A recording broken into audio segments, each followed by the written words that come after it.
Hello Galactic family. Eclipses are powerful for change and I honor the simplicity of it. I do not go into the promotion of these and I see that there is a lot of it and I do not follow the crowd, but I honor the choice of all.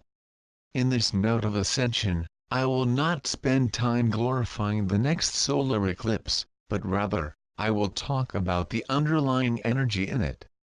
Eclipse and any labels we use deprecate the message. When we use labels, whether describing or defining something, we only touch the surface instead of going deeper. As you know, we have been empowering through our unique ways and keeping the old 3D matrix alive, clinging to the old beliefs, standards and other ways we believe to be true. We go through illusions, questioning everything.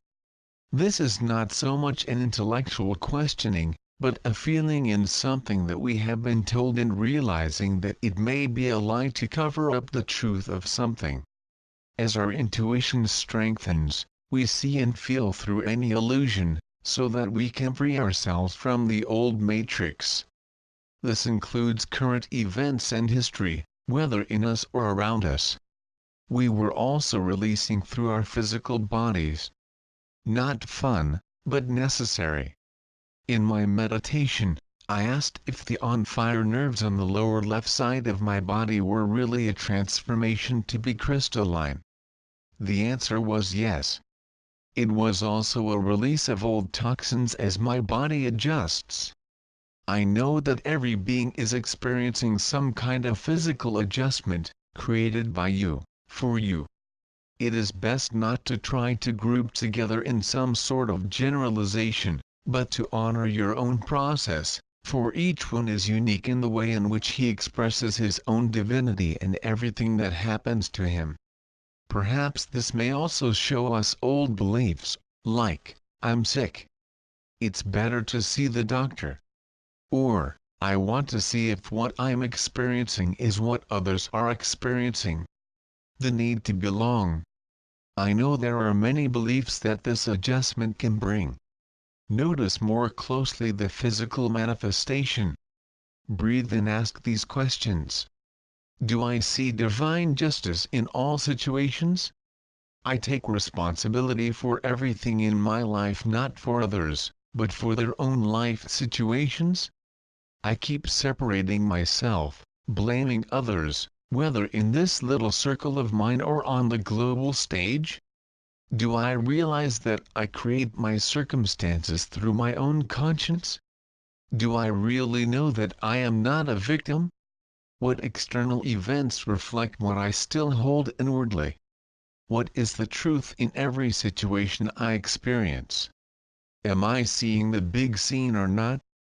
Do I trust divine order/divine justice or am I still practicing and maintaining duality through judgment? Answering these questions can help you to completely disconnect from the 3D matrix. Of course, this is not all that is needed. We must let go of everything that holds us back in the old. We must be absolutely willing and committed to being in the new and to relying on our destiny journey. We must be willing to allow our lives to be completely different. Understand, too, that when you release, those in your life who want to keep you in your old role, can stand your way, and this may not be pleasant. You are not here to please others. However, you create your life be open to the instabilities of change. It is a beautiful way to be if you are committed to your path of ascension. Can you flow with the changes, or are you feeling like you're kicking and screaming, as if you're being dragged to somewhere you do not want to go? Remember that you chose this. Any resistance certainly creates an energy of attraction/repulsion within you, so either commit yourself totally or not.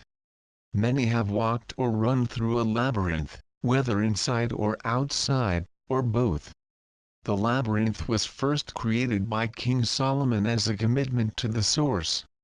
As we travel through it, we are reminded that we incorporate both the divine feminine and the divine masculine and that we are not separated from the source or anything else.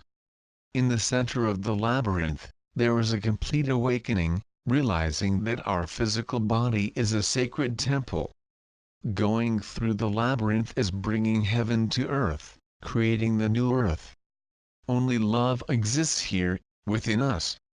The labyrinth symbolizes our life, and we are invited to venture into the center heart for full communion with and as the source. We must see that we are divine and nothing less. Divinity equal love. The energy of this whole month is to help us overturn everything we perceive to be a limitation. We can use this month's energy to get past the old and empower the new. Where do you stand? Where do you limit yourself? Know that you can transcend any small and limited way of living life by living grandly. Each time you meditate, you strengthen your resolve to move to a higher gear. You do not have to wait, do it now. Our new body network is in place now. It is created and activated every time we focus and integrate an essence of the soul, such as love, joy, peace, responsibility by itself, abundance and many more. Concentrating on one or more soul essences in the net of our body creates the life that is built from these essences. It is the same with the New Earth Network, which is anchored on Earth. Each time we integrate an essence of soul, we empower the New Earth Network so that there is a continuous strengthening of ourselves and the new through our choices.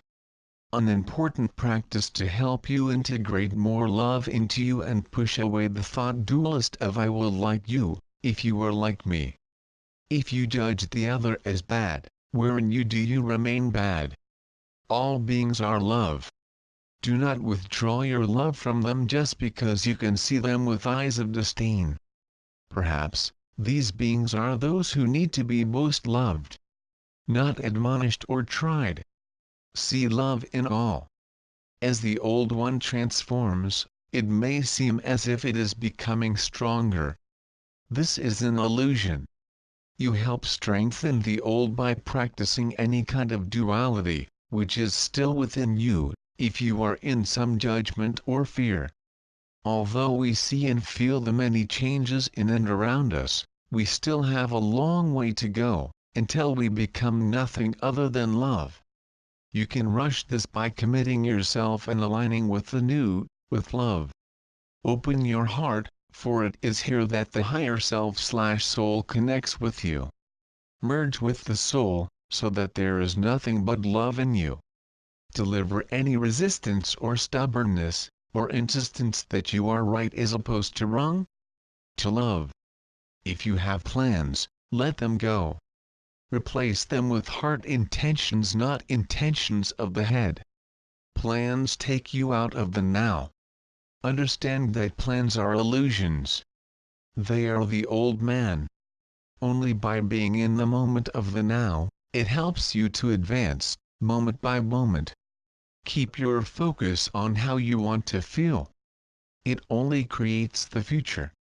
Let go of the details and simply follow your guidance every moment. The source has no plans, as the plans create a box of limitations. The source is only love and will never interfere with your free will. The source guides and does not drive nor control. Continue to allow your emotions to bubble, so that you can turn them into love. In other words, do not take them back to their hiding place. They can hide and erupt at perfect times, for each emotion leads to a deeper belief. These emotions also hide who you really are, putting a layer of oblivion around you like a cloak. A great emotion for most is fear. Fear of not having enough, fear of not doing enough, fear of the unknown, fear of getting out of control, fear of being alone, and the list goes on. Release all your fears in the holy rose and then fill with the love of the source, to replace what you have released. This turns fear and other emotions into love. Remember that everything is vibration. What you are inwardly is what draws you out of yourself. As it is above, it is below. As it is on the inside, it is on the outside. Remember also that it is not about doing as much as it is about being. You do it through being. Whatever you experience increases your consciousness, and when you are completely awake and conscious, you make choices that are in line with who you are.